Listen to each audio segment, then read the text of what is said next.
Buenos días, estimados alumnos. ¿Me están escuchando? Buenos días.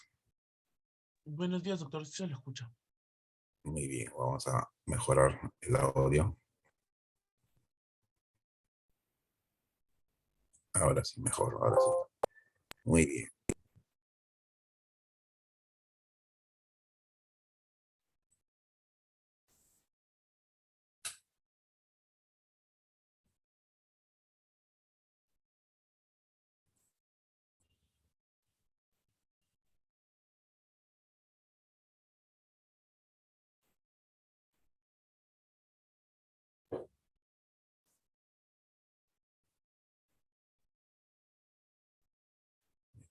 Buenos días, estimados alumnos.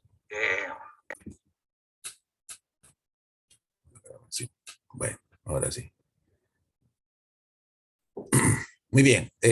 Bueno, buenos días, estimados alumnos. Primero, quiero presentarme. Soy el doctor Jorge Medina, responsable de la asignatura de bioestadística. Quiero disculparme que no haya estado en la primera sesión, donde la doctora Tamara Jorqueira desarrolló la primera actividad teórica, donde es la revisión de variables. Lamentablemente estaba ausente fuera del país, una actividad que me ha demandado muchas semanas. Bueno, ya me encuentro acá en Lima, entonces va a ser más fácil la comunicación y el trabajo también con la delegada del curso, que ya me hicieron llegar el nombre, le doy la bienvenida también, para una mejor comunicación. Y espero que, bueno, esta primera semana que ya iniciaron sus actividades, sigan el cronograma de actividades virtuales que la Facultad de Medicina está continuando. Lo más importante es el cumplimiento de las tareas y especialmente el trabajo académico. El trabajo académico, lo que queremos es que por lo menos sea, tenga impacto. Lo importante es buscar información en revistas científicas y en cada semana se le ha dado indicaciones, de acuerdo al tema que le está tocando, ¿no? No queremos que ustedes se compliquen. Por ejemplo, en temas como la primera semana solamente era identificar variables, la variable principal de estudio, la escala de medición. Lo que se quiere es que haga una revisión crítica. Lo que están haciendo es un análisis crítico de un trabajo de investigación, ¿no? Por algo es grupal. Y así en cada semana, de acuerdo al tema que están desarrollando, es ver, por ejemplo, en caso de esta segunda semana, ver si la tabla de frecuencia es adecuada para la variable, ¿no? Cómo está la representación gráfica, si se está usando correctamente el histograma, el polígono de frecuencia, ¿no? La gráfica de barras, es eso, ¿no?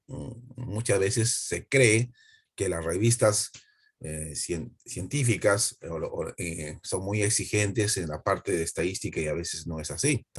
Justamente he estado en esta actividad fuera del país desarrollando una capacitación a profesionales médicos respecto a lo que viene a ser ya un avance más allá de lo que es estudios observacionales, porque por lo general ustedes en pregrado van a hacer revisión de estudios observacionales, quién sabe, unos ensayos clínicos aleatorios, pero la investigación ha ido avanzando más, ha sido más exigente. Ahora ya se están haciendo estudios de revisiones sistemáticas y metaanálisis. Entonces, en revisiones sistemáticas, lo que uno hace es análisis crítico de artículos científicos relacionados a un tema de investigación. Por ejemplo, ahora estamos con el tema de tratamiento para el COVID. Entonces, y lo que se hace es depuración, qué artículos definitivamente han cumplido los requisitos de que sí han seguido al pie de la letra las recomendaciones, ¿no? Y un aspecto importante viene a ser la parte de metodología, la parte metodológica, por algo está llevando curso de metodología e investigación, y paralelamente está llevando epidemiología, es la parte de bioestadística. Me parece muy bien que en la Facultad de Medicina ustedes estén llevando 3 cursos que están muy relacionados y ustedes tienen que empezar a cruzar y los conocimientos porque por ejemplo, esta parte de la primera clase de bioestadística les va a ayudar mucho en curso de metodología e investigación al momento de hacer la operacionalización de variables. Y en la parte de epidemiología, esto vamos a ver cuando entramos al campo de lo que viene a ser teoría de probabilidades, cuando se hace el análisis de pruebas diagnósticas, también ahí entramos a compartir con epidemiología algunos temas que se tienen que revisar, ¿no? Por ejemplo, la la clase siguiente, que viene a ser medidas estadísticas y medidas de localización. El caso de los cuartiles, percentiles también es muy utilizado en epidemiología. Entonces, lo que se trata es que ustedes crucen, aprovechen esos conocimientos y así tengan una buena formación e investigación científica. De hecho, en metodología e investigación es el primer paso que están dando. Van a ir perfeccionándose a medida que están avanzando con otros cursos de investigación como tesis 1, tesis 2 en cuarto año, pero en quinto año. Entonces les doy la bienvenida.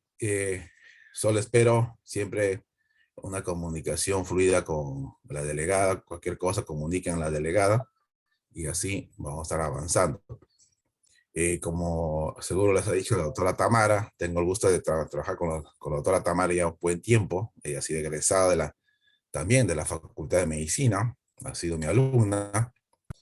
Miren cómo el tiempo ha pasado y es así, ¿no? Es ese proceso generacional que, que pasa. Se deja la posta a otra generación y así estamos avanzando. Y bueno, lo otro es, que preguntas también nos hacen mucho es respecto a, a lo que, a ver, tal vez eso vamos a ver todavía, no está claro sobre si el examen parcial, el examen final va a ser presencial o virtual. Ustedes saben que cada momento el Ministerio de Educación y SUNEDU está cambiando reglas, ¿no? Recomendaciones. Entonces, a margen de todo, lo que sí es importante es, eh, dado el tiempo que se establece para las evaluaciones, que es una hora, entonces tratamos de que las preguntas sean más de teoría, pero algo práctico, ¿no? Teoría, pero por ejemplo, se le puede dar resultados estadísticos y lo que tienen que hacer ustedes es interpretar. De eso se trata. Entonces, eso vengan ustedes practicando y así llegan a la primera etapa, que es el examen parcial y examen final. Seguro la doctora Tamara les ha dicho que aprovechen siempre lo máximo en examen parcial, porque la segunda etapa del curso es más analítico, más probabilístico, y hemos visto ya por experiencias, eso se ha repetido muchas veces, que hay mucha dificultad, ¿no? Se entiende, ¿no? Siempre ha sido así, tanto en la parte presencial y en la parte virtual, así que todo depende de ustedes y lo más importante es ya acostúmbrense a revisar artículos científicos, ¿no? De revistas, como le dicen, de impacto A1, revistas como Lancet, revistas como, por ejemplo, JAMA, Journal of American, luego New England también es una revista muy buena de medicina. Acostúmbrense porque son publicaciones muy exigentes, ¿no? Entonces, si dominan bien su inglés, ingresen, lean la literatura y eso les va a ayudar bastante. Incluso en Lancet llega suplementos donde hay revisión de metodología de investigación, de bioestadística y epidemiología. Entonces, constantemente se están actualizando la información. ¿Está bien? Bueno, he estado revisando algunas preguntas que se ha hecho sobre esta segunda actividad. Bueno, voy a estar respondiendo a medida que vamos a revisar así rápidamente. Primer punto es esto lo que justamente estamos revisando. Esto de la recolección de datos, ¿no? Ustedes saben que cuando se hace un trabajo de investigación, ya tienen listo su proyecto de investigación, eso es lo que están haciendo en metodología de investigación, entonces va a llegar un momento de que ya tienen que ir al trabajo de campo. Entonces, y lo importante es obtener datos. Estos datos se obtienen de una medición o de un conteo, básicamente, ¿no? De las variables de interés. Algunos dirán, profesor, voy a trabajar población de pacientes que tienen una determinada sintomatología o población en un distrito determinado. Entonces, sea que trabaje en población o muestra, lo que ustedes van a hacer es obtener datos. Entonces, la pregunta es, ¿cuánto tipo de fuente de datos tenemos? Tenemos las llamadas primarias y las secundarias. En términos prácticos, resumidos, las fuentes de datos primarias se obtienen directamente de las unidades de observación, ¿no? Se pueden registrar a través de cuestionarios, entrevistas, observación, experimentación, ficha de datos, ¿no? Y casi la mayoría de ustedes en metodología de investigación van a trabajar con datos primarios, ¿no? Van a ir al campo y van a obtener la información directamente de las unidades de análisis o de observación. En cambio, las fuentes secundarias son aquellos datos que fueron obtenidos anteriormente a las unidades de observación y que actualmente se encuentran documentados. Por ejemplo, los artículos científicos en revistas, tesis, censos, publicaciones de organizaciones, etcétera, ¿no? Entonces, en estadística, también acá tomen nota de lo siguiente. Se puede usar técnicas estadísticas en datos primarios o en datos secundarios. Por lo general, en pregrado van a trabajar con datos primarios. Pero también se puede hacer análisis estadístico de datos secundarios, ¿no? Por ejemplo, yo cuando hago un metaanálisis, tomen atención, un metaanálisis es una técnica estadística donde se comparan resultados que han sido ya publicados en revistas, ¿no? Por ejemplo, actualmente se está revisando sobre tratamientos para el COVID. Hay publicaciones que se hacen en Inglaterra, publicaciones que se hacen en Estados Unidos, en China, en Emiratos Árabes Unidos. Entonces, uno puede comparar los resultados, ¿no?, de la farmacoterapia y ver si estos resultados son homogéneos o heterogéneos. Y para este tipo de análisis se utiliza el metaanálisis. También es un nivel ya muy elevado de investigación. Entonces, la estadística también se puede utilizar, no necesariamente en fuentes primarias, ¿correcto? Había una pregunta de un estudiante, me parece muy bien. ¿Solamente se puede usar la estadística en fuentes primarias? No necesariamente. También en fuentes secundarias. Pero para hacer un metaanálisis, estimados alumnos, hay que ser muy exigente en seleccionar los artículos científicos. No es fácil. Por eso que ustedes pueden encontrar anualmente 10 metaanálisis, ¿no? Entonces, esto de los metaanálisis es algo que no es tan sencillo, ¿no? Por ejemplo, en el Perú, si harán metaanálisis, se llegará a duras penas 2 metaanálisis al año. Es así, ¿no? ¿Está bien?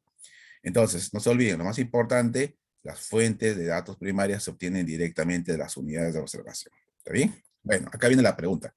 Ya tengo los datos. ¿Qué debo hacer? Eso depende del tipo de variable. Y como les ha dicho la doctora Tamara, si mi variable es cualitativa, ¿cuál va a ser la característica de los datos? Si va a ser cualitativa. Pueden usar chat de texto. Si es una cualitativa, como reconocen, los datos van a ser literales, ¿no? Por ejemplo, le hacen la pregunta, ¿no?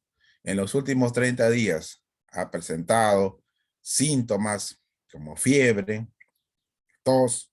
La respuesta va a ser sí o no. Ese es un dato proveniente de una variable cualitativa, ¿no? Otro, una pregunta relacionada, número de recaídas, ¿no? ¿Cuántas veces ha tenido COVID? Entonces puede ser 0, 1, 2, 3. Esa es una variable cuantitativa discreta. Y lo más importante, ya vienen a ser datos, medidas antropométricas, edad, peso, talla, medidas bioquímicas, donde generalmente se van a expresar hasta decimales. Y eso va a ser las llamadas variables cuantitativas continuas, es lo que más se da en el campo de la medicina. Entonces, ¿qué hacer con estos datos? Decía, tienen que tener presente el tipo de variable. Entonces, el principio de todo análisis estadístico es que estos datos que están disgregados tienen que ser clasificados. De ahí viene la importancia. Tienen que aprender a cómo clasificar los datos.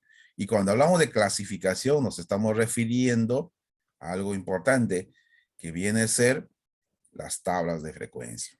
Tienen que clasificar de datos, tienen que clasificar a las tablas de frecuencia. Y estas tablas de frecuencias tienen un modelo ya establecido. Por ejemplo, se presentan este tipo de información. Este es un caso de variable cualitativa, ¿no? Son datos provenientes de resultados de la evaluación de 20 pacientes hacia un tratamiento. El tipo de respuesta cualitativa es 4, politómico. Bueno, satisfactorio, regular y malo. A cada paciente se le hace la pregunta y se da una respuesta específica.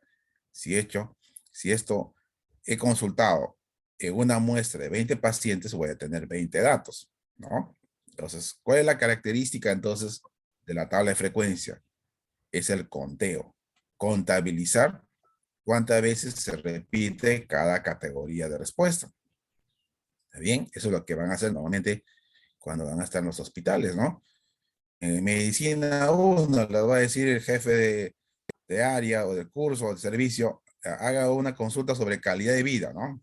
En los pacientes que están ahí recibiendo un tratamiento. Es igualito. Las respuestas son politómicas, múltiples, y lo que tienen que hacer es presentar ese reporte en tablas de frecuencia. Entonces, miren, la tabla de frecuencia en variables cualitativas, como en el ejemplo, tiene esta característica, ¿no? Hacen el conteo y aquí está. Tiene 1, 2, 3 columnas. Técnicamente, ¿eh? Técnicamente. En la primera columna se colocan las categorías, que son literales. En la segunda columna, las frecuencias simples, F minúscula, ya conozcan. Ese es su nombre exacto, es la frecuencia absoluta simple. Es el resultado del conteo.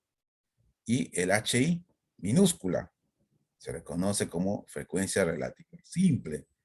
Pero para efectos del curso, normalmente esta frecuencia relativa simple se multiplica por 100.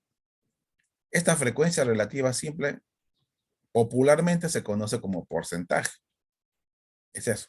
Entonces, la tabla de frecuencia va a tener 3 columnas. ¿Está bien? Entonces, la característica es el conteo. Contabilizan cuántas veces se repite el resultado bueno, cuántas veces se repite el resultado satisfactorio, regular y malo. Vamos a comprobar más en algo. Por ejemplo, bueno, tengo 1, 2, 3, 4, 5, 6. Perfecto. Y esto se consolida acá. Miren la tabla. Ahí está. ¿No? Es eso. Es el resultado de la tabla relacionado al resultado del tratamiento. Y esa es la tabla, ¿no? Bueno, ya con el tiempo han aparecido normas como Vancouver, donde dice que la tabla ya tienen que solamente presentarse las líneas de las filas, no columnas. Ya, bueno, esa es la parte de la edición. Esa es otra cosa. Entonces, cuando ustedes hacen este análisis en un programa estadístico, sucede lo siguiente. El programa estadístico generalmente no les va a dar estas 3 columnas. A veces le da 4, 5 columnas. Lo que uno tiene que hacer es editar, eliminar las columnas que no interesan. Entonces, en toda publicación científica tiene que haber solamente en variables cualitativas 3 columnas. ¿Está bien? Si ustedes observan una publicación donde aparecen 4, 5, ahí está la observación. Ahí está la crítica. ¿Está bien? Ahí va en ese sentido. Bueno, entonces, tengo esta tabla y como toda tabla tiene que estar acompañada de una gráfica, que lo van a ver en la parte final de la diapositiva, y generalmente la gráfica puede ser gráfica de barras simples separadas, o gráficas circulares, o los famosos pasteles. ¿Está bien? Pero lo más importante es la interpretación. A ver, ¿Cómo hago la interpretación? Eso es lo que le van a pedir en el curso de metodología e investigación. Hay varios estilos. Uno de los que se utiliza, uno de los estilos que más se utiliza es leer la tabla desde el mayor porcentaje al menor porcentaje. Ese es el estilo de interpretación. Entonces yo puedo decir, apreciamos en la tabla relacionado al resultado de tratamiento que el mayor porcentaje de los pacientes refieren resultado satisfactorio. Entre paréntesis colocan 40%, coma, seguido de los pacientes que refieren resultado bueno, entre paréntesis 30%, y con menor porcentaje los pacientes que refieren resultado regular o malo, entre paréntesis 15% en forma respectiva. ¿Se dan cuenta? ¿Ya? Entonces, siempre hagan la lectura del mayor al menor porcentaje. Entonces, yo repito, puede ser así también.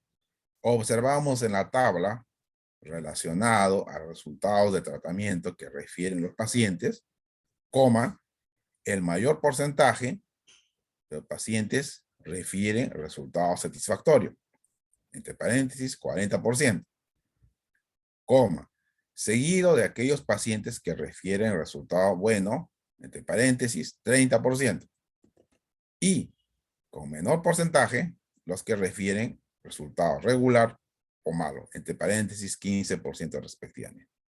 ¿Está bien? ¿Está claro? Es así. Ese es un estilo bajo el modelo de Vancouver.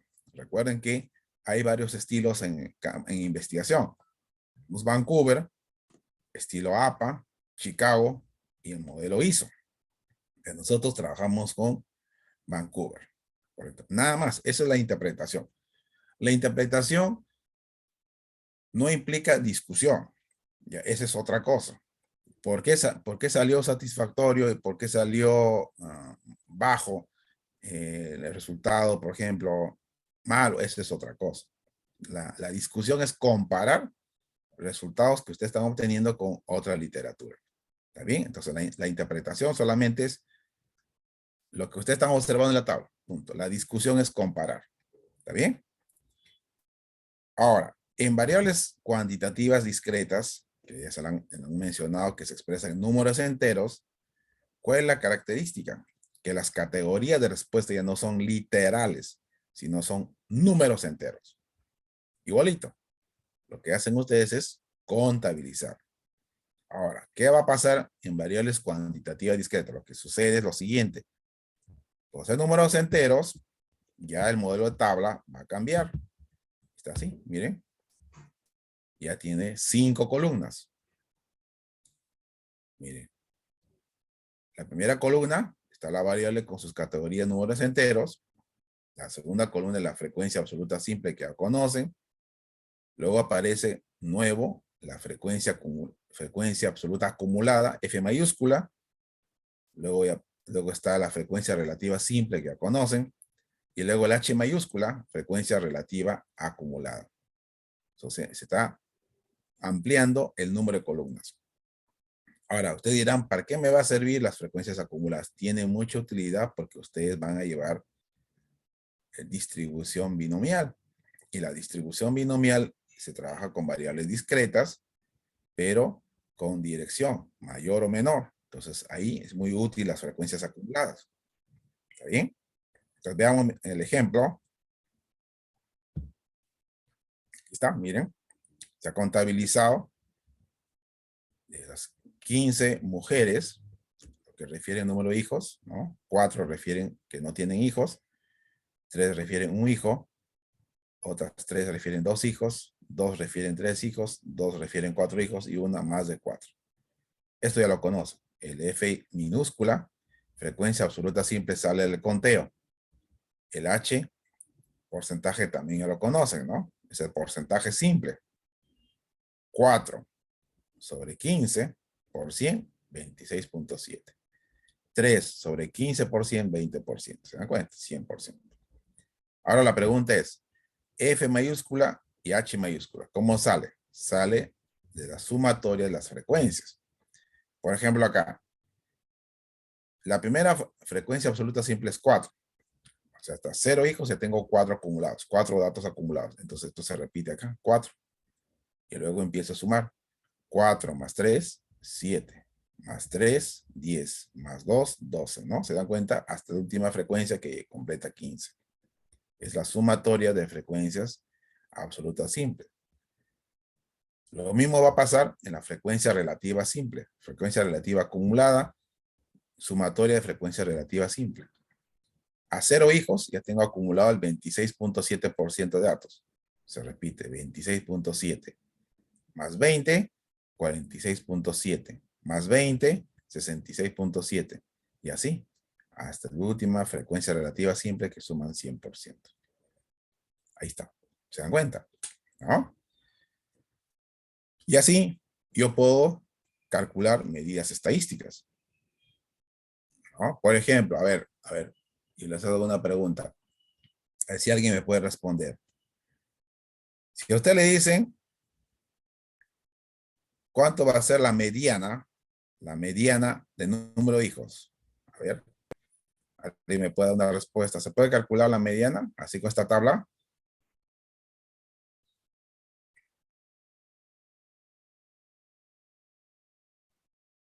A ver, ¿es posible calcular o todavía faltan datos? Faltaría, creo.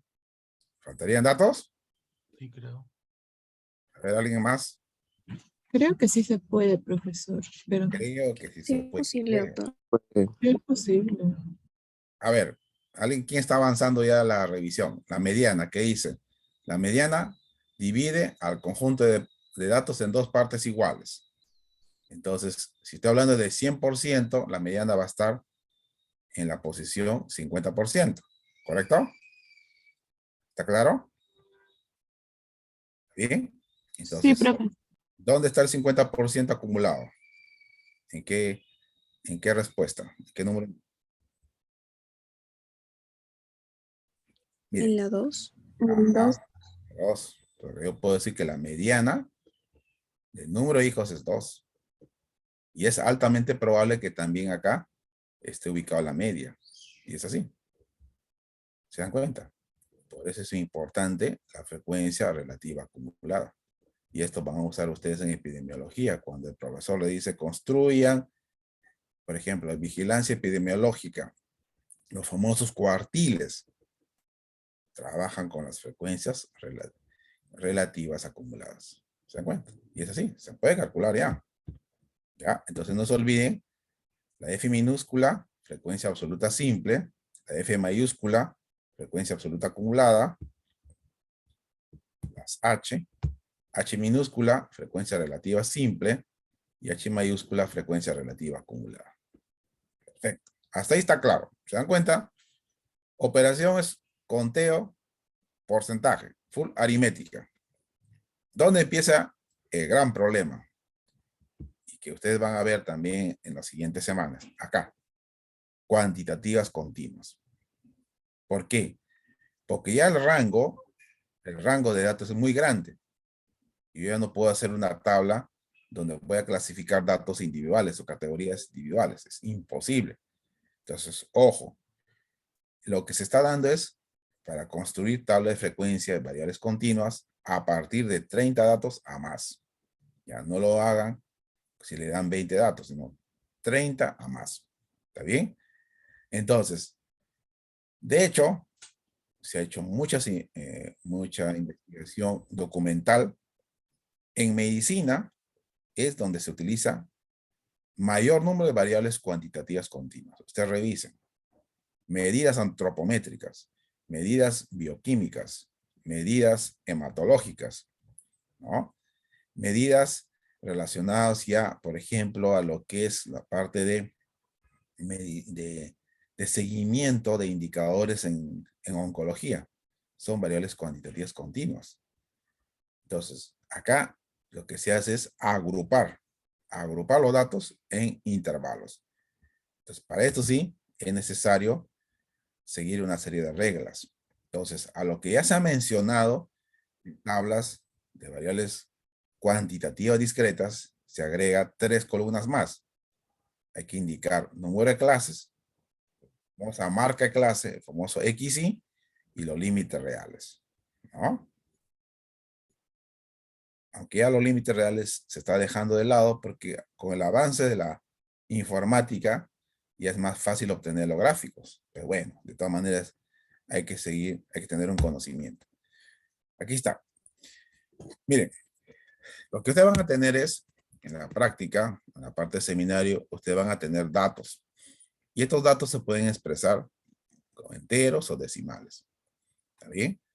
Entonces, en el caso de edad, la edad por naturaleza es continua, porque se puede expresar años, meses y días, porque pasa por efecto práctico en la carrera de medicina.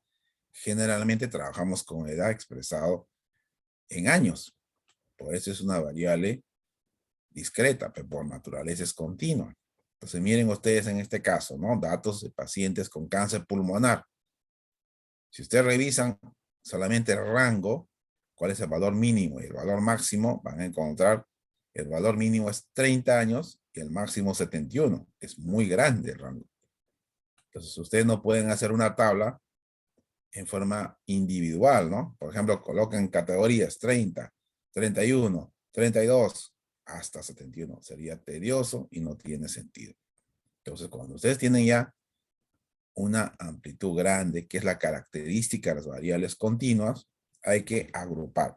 Entonces, acá lo más importante es esto, por eso van a practicar bastante, es seguir estas indicaciones. Este es el modelo establecido por Tukey. Tukey en hace buen tiempo estableció mejoras en la construcción de la tabla de frecuencia, donde van a encontrar lo siguiente. Dice, lo primero que tienen que hacer es calcular la amplitud de datos. Entonces, lo que ustedes hacen es ubican el valor máximo, el valor mínimo, y van a agregar 1 a esa diferencia si el dato está expresado en entero. Mucho cuidado.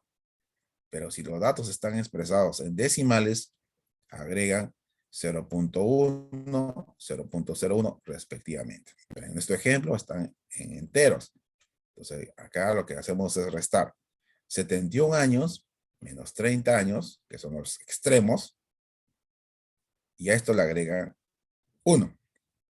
Entonces, esto me está saliendo diferencia 42, ¿no? 71 menos 30 más 1, 42. Amplitud, 42. Entonces, me está diciendo que la distancia general es 42. Ya, esa es primera información. Luego, tiene que ubicar algo importante. Número de intervalos expresados como acá. Utilizamos la famosa fórmula de Sturges. Y este es para todos los casos. ¿Qué dice Sturges? K va a ser igual 1, que es constante, más 3.322 por logaritmo de n, que n en este caso es 30. Entonces, matemáticamente, ¿qué nos dice? Empezamos primero por logaritmo. Logaritmo de 30, multiplican por 3.322 y suman 1. Y esto va a ser igual a 5.9. Y este resultado siempre tienen que redondear. Para el siguiente paso. Redondeo matemático a partir de 5. Entonces 5.9, 6. ¿Está bien? Y luego el paso 3, determina la amplitud de intervalo de clase. Dividen la amplitud sobre el número de intervalos, que en este caso sería 42 sobre 6, me sale 7. Exactamente lo que estoy buscando. Y 7 me ha salido exacto, es entero, igual que la naturaleza de los datos. ¿Está bien? Entonces, ¿para qué me va a servir esta información?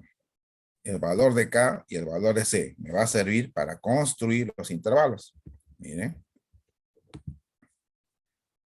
Entonces, esto tiene que ser. Aquí está, miren. ¿Cómo empezar a construir los intervalos? Empiezan con el valor mínimo encontrado, que es 30. Acá hay varios estilos. ¿Ya? Acá hay varios estilos. Miren.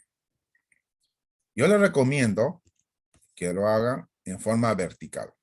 Es la forma más fácil. Y además en el curso estamos trabajando con intervalos cerrados. Entonces es más fácil. Entonces si están empezando en 30, para obtener el siguiente límite inferior, suman el valor de C, que es 7. 30 más 7, 37. Hacia abajo, ¿se dan cuenta? Miren. Luego siguen sumando 7. 37 más 7, 42, 44. Más 7, 51. Más 7, 58 y más 7, 65. Ahí está. Ya tengo los 6 intervalos que me está pidiendo. Como estoy trabajando con intervalos cerrados, es más fácil. Si el segundo límite inferior es 37, ¿en qué va a terminar el primer intervalo? Un valor menos, 36. El siguiente. El tercer intervalo empieza en 44, menos 1, va a terminar el anterior en 43. Y así, sucesivamente. ¿Se dan cuenta? Ese es un estilo. El otro estilo es lo que está mencionando acá en la diapositiva. Si empiezo con 30, el límite inferior del primer intervalo, el límite superior, ¿a qué va a ser igual? Hacen esta regla. Dice, va a ser al valor mínimo más el valor de C menos 1. Entonces, en este caso C es 7. 7 menos 1, 6. 30 más 6, 36. Y así sucesivamente. ¿Se dan cuenta? Ese es otro estilo. Pero lo más importante es esto, que los límites superiores tengan incremento constante. Se están incrementando de 7 en 7. ¿Ya? Esto es importante. Y esto va a terminar en 71. Entonces ustedes dirán, a ver, en base a lo que hemos analizado en la tabla, nuestro valor mínimo es 30 y el valor máximo es 71. Ha caído perfecto, ¿no? Y bien, bueno, esa es una situación. Pero generalmente, cuando se cierra el intervalo, generalmente el último valor, el límite superior del último intervalo, casi no coincide con el valor máximo. A veces supera en un punto o 2 puntos, lo cual es normal. No se preocupen, si supera, no hay problema. El problema está cuando no está incluyendo el valor. Ahí sí está. ¿Ya? Entonces, la pregunta es, ¿qué pasa cuando he hecho la construcción de los intervalos y en el último intervalo no está incluyendo el valor máximo? A ver, estimados alumnos, ¿quién ha averiguado? Lo primero que tienen que hacer es revisar bien si algo ha pasado, han obviado un número. Si a pesar que han revisado, ven que si definitivamente el último valor ha quedado fuera, ¿qué harían? A ver. Esas son a veces situaciones que se pueden dar. A ver, ¿qué recomendarían a sus compañeros? Supongamos acá, he hecho la construcción de los intervalos y el último termina en 65 a 70. Ha quedado fuera 71. A ver, ¿qué harían, estimados alumnos?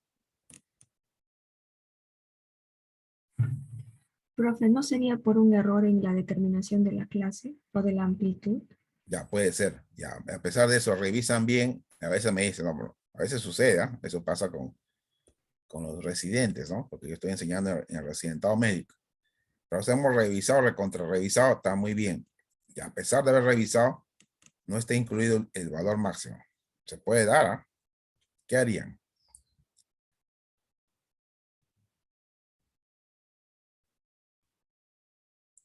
Acá viene algo importante. Y no se olviden, estimados alumnos. Miren, acá.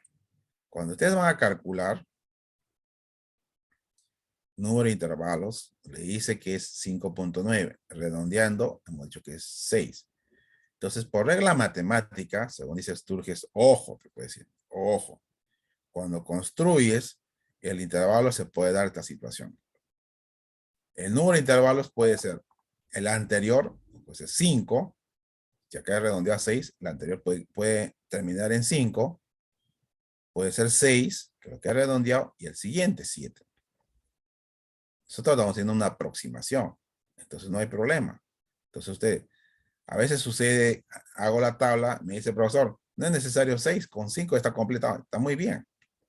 Entonces puede ser un número anterior, 5, o un número posterior, 7. Entonces, si sucediera ese caso, estimados alumnos, acá agregue un intervalo más. No hay problema. El problema está Si agrego uno más y todavía no está incluyendo el valor máximo, ahí sí está el problema. Ahí sí hay que revisar bien todo el proceso. Pero si agrega uno más, no hay problema. Se está siguiendo las recomendaciones de Sturges. Como le decía, eso es uno de cada 50 casos, ¿no? Que a veces, quién sabe, por mala suerte,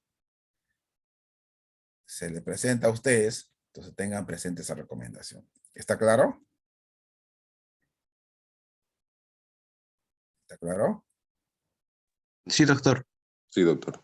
Ya, pero le decía, pero no se preocupen, no se va a dar siempre. Ese es de vez en cuando, ¿no? A veces pasa esto, ¿no? Por ejemplo, ahora que estoy teniendo clase con mis alumnos de residentado, a veces lo que traen datos los oncólogos, se sucede mucho en oncología, ¿no? Porque en oncología la variabilidad es muy grande y a veces pasa esa situación, ¿no? Entonces a veces hay preocupación. Yo digo, es normal, agrego un intervalo más, no hay problema. ¿Ya? En cambio, no sucede más en otras especialidades como pediatría o ginecología, casi no se da. Pero nos hemos dado cuenta que más ocurre en oncología y en urología, ¿no? Muy bien, y así construyen los intervalos. ¿Está bien? Bueno, estas indicaciones las van a reforzar. Y acá viene lo más importante. Aquí está, justamente. Miren. Una vez que ya tienen ustedes los intervalos, que es lo más importante, lo que viene después es conteo, ¿no? Contabilizar, ¿no? Entonces acá hay varias formas, también recomendaciones. Si confían en su agudeza visual, bueno, de frente, empezar a contabilizar, ¿no? Entonces empiezan a hacerse la pregunta. A ver, ¿cuántos datos de los 30 se ubican en el primer intervalo de 30 a 36? Ojo que está incluido, ¿eh? De 30 a 36. Empezamos a contabilizar. Esa es una forma. Lo otro es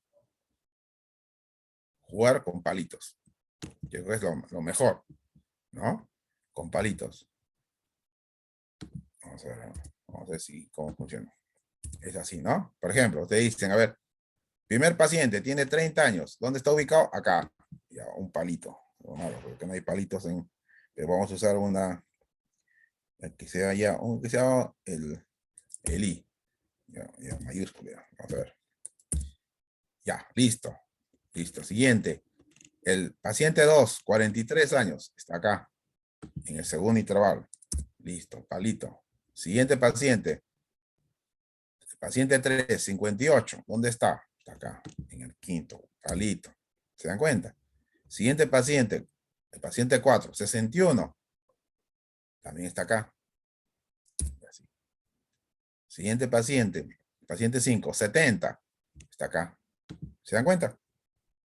Ese es el método seguro. Terminan hasta el paciente 30 y lo que hacen es contar nada más y sale la frecuencia absoluta simple. ¿Vieron la diferencia, estimados alumnos?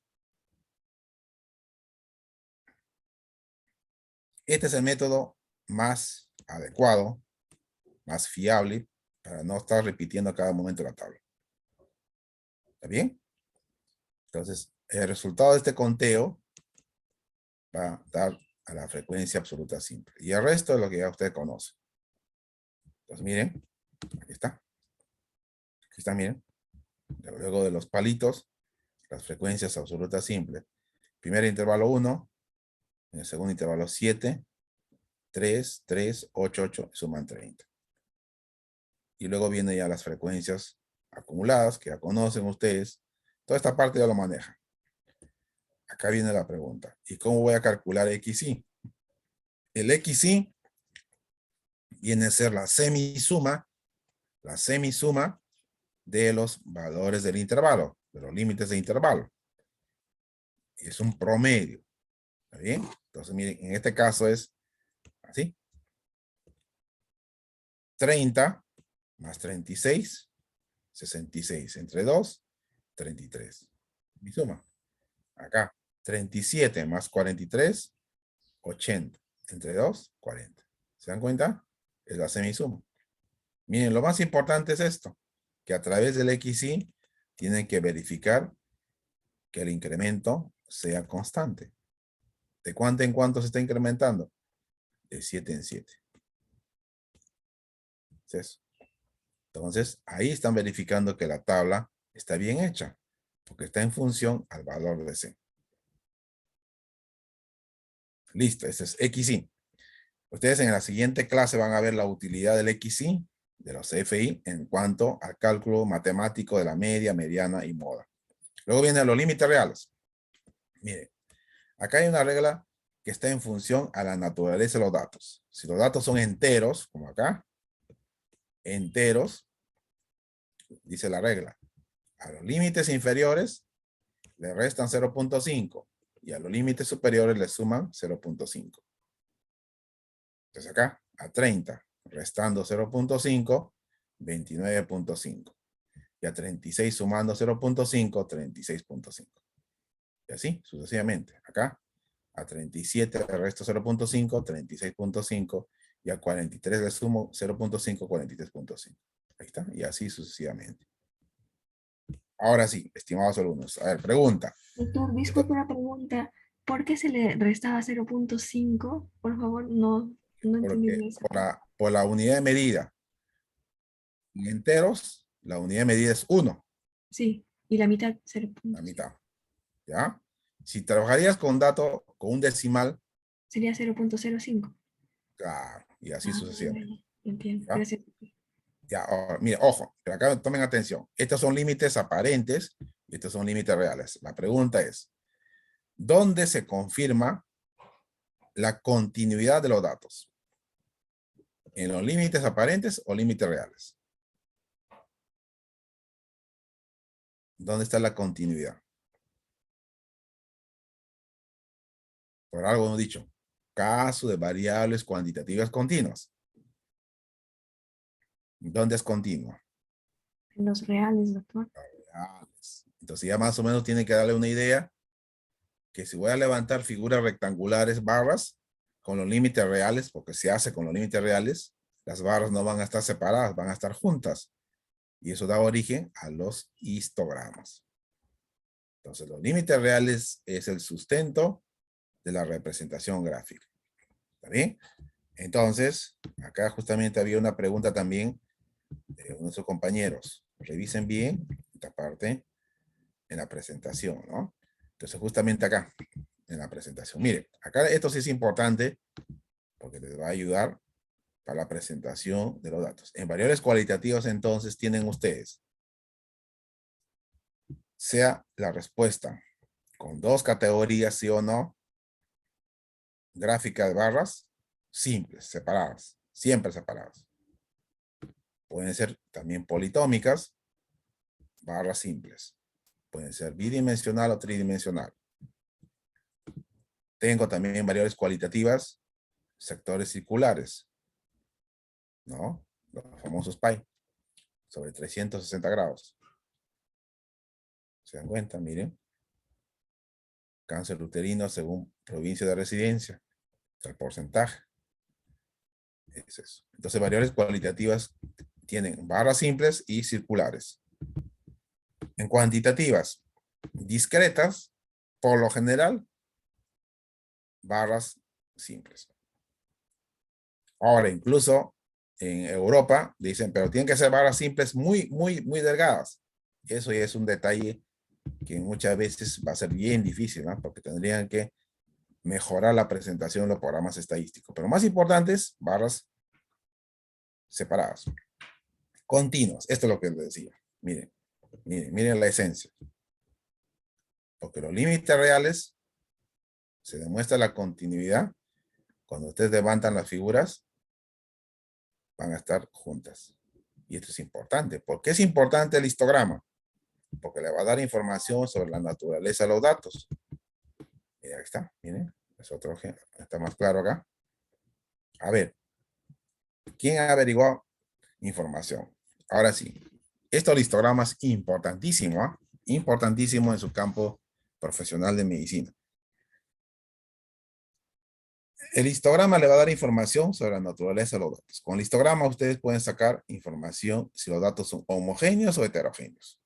Cuando yo digo que va a ser homogéneos, cuando usted se encuentra porque las barras se están incrementando y la mayor cantidad de datos se ubican en el centro de la distribución.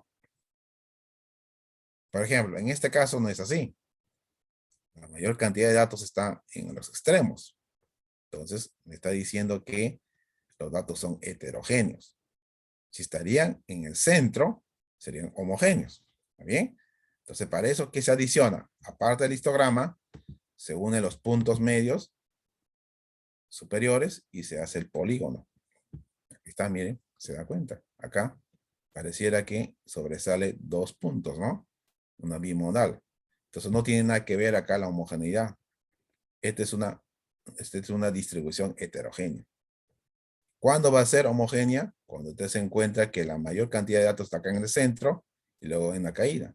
Recuerden ustedes lo que cuando empezó la pandemia, en el 2000, ustedes también seguro han estado en el colegio, en el 2020, la preocupación de los gobiernos era ver cuándo se llegaba a la meseta, ¿no? Los casos se incrementaba, pero nunca se llegaba a la meseta. En el Perú se demoró mucho tiempo y llegó a la meseta después de 2 meses y medio y luego una caída, las famosas olas. Eso es una distribución homogénea, porque llega un momento que vas a llegar arriba en la meseta y luego una caída. Pero el comportamiento de esta pandemia ha sido muy sui generis, porque ha llegado hasta 5 olas. Es un caso muy especial que va a necesitar mucha discusión en el campo epidemiológico. ¿Está bien? Entonces es importante. Entonces, es importante esa literatura, pero ojo, pero también se puede hacer gráficos con las frecuencias acumuladas. Va a salir como una escalera, ¿no? Y ojo, cuando se une una línea a los puntos extremos superiores, estoy trazando la ojiva. ¿Está bien?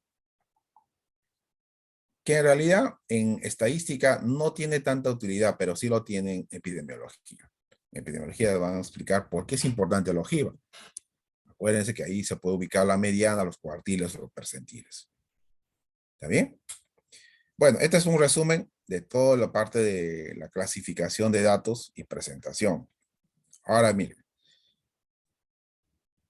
Hoy día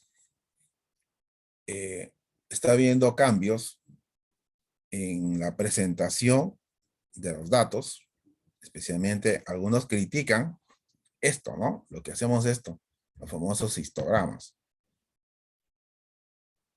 Dicen, al momento de agrupar los datos en intervalos, se está perdiendo precisión. ¿Hasta qué punto es cierto? Puede ser. Va a depender de la naturaleza. Es cierto, cuando yo agrupo los datos, estoy escondiendo los datos extremos. Entonces, por eso está surgiendo nuevas líneas de investigación en bioestadística. Por ejemplo, está el análisis exploratorio de datos, el famoso diagrama del árbol, donde se trabaja con los datos individuales. Esa es una alternativa. Por eso es bueno que revisen lo que es análisis exploratorio de datos. En ese caso no se recomienda agrupar, sino continuar con la naturaleza de los datos. Esa es una alternativa. Entonces, por eso le decía, estos son modelos clásicos y alternativos. Pero bueno, ya que hay un ejemplo, que lo voy a dejar, a ver si, a ver, quién sabe, lo pueden preguntar, ¿no? En el examen.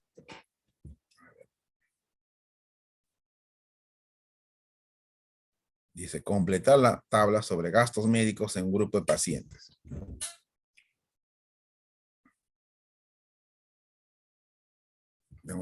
No se preocupen, vamos a tomar la asistencia por Zoom un ratito. Vamos a empezar a tomar.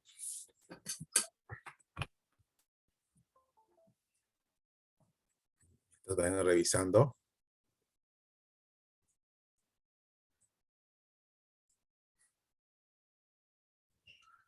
$152 participantes, me parece muy bien. Vamos a empezar un ratito, a ver. No. Ya, vamos a ver un ratito, vamos a esperar un ratito. Mejor así. Entonces, ya, perfecto, ya. Listo. Se está procediendo a tomar la asistencia. ¿Sí? A ver, estimados alumnos. A ver, si usted le dan esta tabla incompleta y le dice, determine la amplitud total de datos. A ver, un voluntario, ¿cómo lo harían?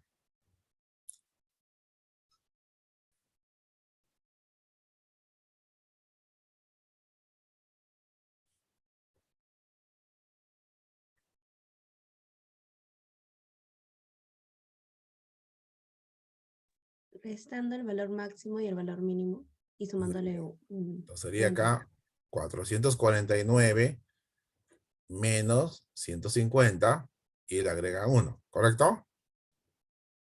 Perfecto. Ya, muy bien. Muy bien. Entonces hacen esto. Entonces dicen, ah, ya, mi amplitud. Mire, por eso decía, solamente es con los datos que le dan. 449, ya, 449 más 100, perdón, menos 150 más 1. Listo, ahí sale. Determinar el valor de acá. Una vez había una pregunta y el alumno me decía, profesor, pero yo he hecho Sturges, 1 más 3.322 por logaritmo de 40, no me sale. No, con logaritmo. Acá es de frente. ¿Cuánto es el valor de acá?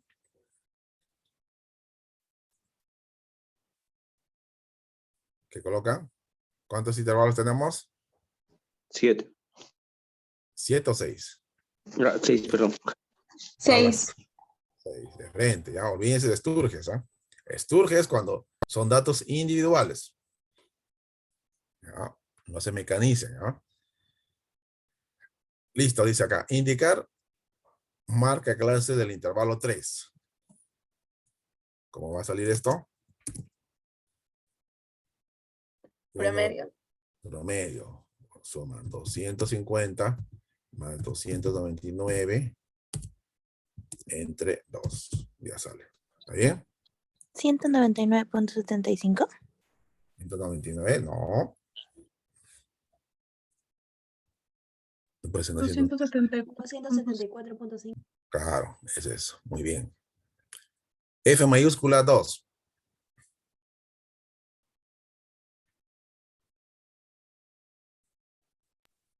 12. 12. Esto que me está indicando. Acá sí es importante la interpretación. 12 pacientes. ¿No? Acá pueden colocar así. Se les piden interpretación. 12 pacientes tienen gastos médicos. A ver. Puede ser una alternativa. Entre 150 y 249 soles. Puede ser una alternativa. O pueden decir así. A lo más 249 soles. También. ¿Ya? Acá hay dos alternativas. Pueden decir, 12 pacientes tienen gastos médicos entre 150 a 249 soles, o una forma más técnica es que 12 pacientes tienen gastos médicos a lo más 249 soles. ¿Está bien?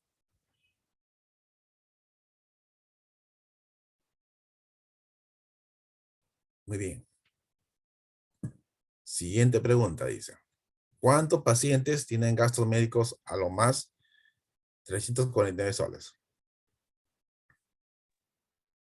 34. 34. Es eso. Y esta pregunta. Dice, ¿cuántos pacientes tienen gastos médicos por lo menos 350 soles? 6. 6, muy bien. Por lo menos es mayor o igual a 356. ¿Está bien? Perfecto, muy bien. Vamos a ver. Un ratito.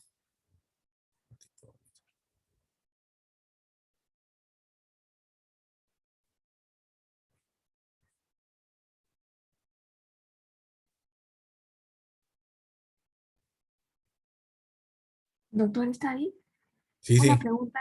Una pregunta. Lo que pasa es que en la última pregunta, cuando dice cuántos pacientes tienen gastos médicos de por lo menos 350, yo entiendo que se refiere a todo lo anterior antes de llegar al 350. No, Y no, no, no. Esa es pensaba que buena pregunta, buena pregunta. Mira, acá es importante Tener presente. Mire, hay expresiones así. A lo más, a lo sumo, como máximo, ese es menor o igual. Toma nota. A lo más, a lo sumo, Ya como entendí, máximo, doctor. menor o igual. ¿Está bien? Sí. Ya. Es de Expresiones 350 como, en adelante. ya, pero ahora mire, expresiones como, por lo menos, al menos, como mínimo, mayor o igual. ¿Está bien? ¿Está claro? Sí, doctor, está Disculpe, claro. profesor, ¿puede repetirlo, por favor, para anotarlo? No. A ver, primero, a lo sumo, a lo sumo, a lo más, como máximo, menor o igual. Menor o igual. ¿Ya? Menor o igual. Ahora, por lo menos, ¿Por qué ya no vas a donde la Francesca? por lo menos, al ¿Por qué no ha ido menos, donde la Francesca? ¿La Francesca? un ratito, un ratito, un ratito, vamos a controlar el ruido, un ratito. Ya. Por lo menos,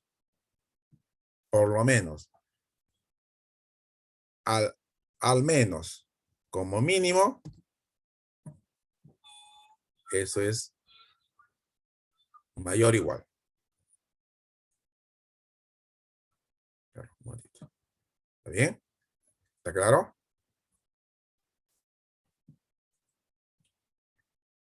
Sí, profesor, sí está claro. Ahora miren, acá hay una pregunta que esto me hace acordar que también va a pasar. Miren, tomen atención.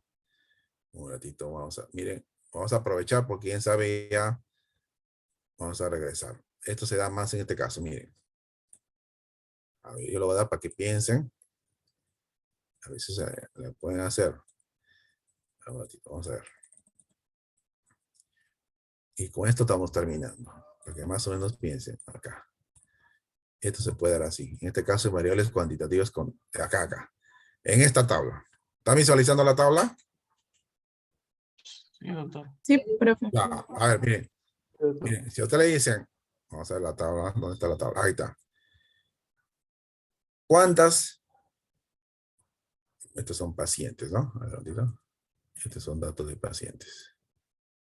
Mujeres, pacientes, sí, decía. Ahora sí. Dice, ¿cuántas pacientes, tomen atención, dice, ¿cuántas pacientes tienen entre 1 a 3 hijos?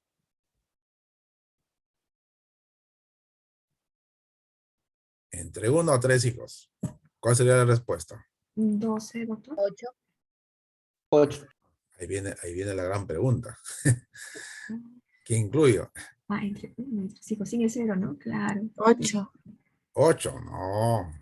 ¿Quién dice? Entre 1 a 3 hijos. ¿Qué es lo que queda? Entre 1 a 3. ¿Cuál está en el medio? 3. 2, 2. 3. ¿Y Solo cuántos 2. son? 3 3 mujeres. hijos. 3. Ah, ya. 3. Otra cosa que le digan, ¿cuántas pacientes tienen entre 1 a 3 hijos inclusive? Esta palabra inclusive. 5. 5. No, inclusive. Entre 1 a 3 hijos. Inclusive. 5 o 8. Ahí sería 8. 8. 8. Entonces, profesor, inclusive se cuentan los 3, por decirlo así. Claro. Los extremos. Desde de ese rango, ¿no? Va a ser entre 1 a 3. Entonces ya. 3 más 3 más 2, 8. ¿Ya? Esa es una pregunta que también lo van a hacer. ¿Está bien? Profe, si se dijera entre 1 y 4, ¿se cuenta el 2 y 3? 2 y 3. Ese es también. Y si dijera 1 y 4, inclusive, ahí sí del 1 al 4. 1 al 4. Ese es. Inclusive es la palabra. Ahí es la palabra exacta. ¿Ya? Ok, gracias. Muy bien. Listo. Estimados alumnos, ya se tomó la asistencia por Zoom. Ha sido un gusto. Entonces, espero que esté claro. Y como decía, cualquier cosa siempre con cualquier pregunta la hace llegar la delegada. Y estamos en contacto. ¿Muy bien? Bueno, entonces buenos días, suerte. Gracias, doctor. Gracias, doctor. Gracias, doctor. Gracias, doctor. Hasta Gracias, luego. doctor. Gracias, doctor. Hasta luego. Gracias. Luego. Gracias, doctor.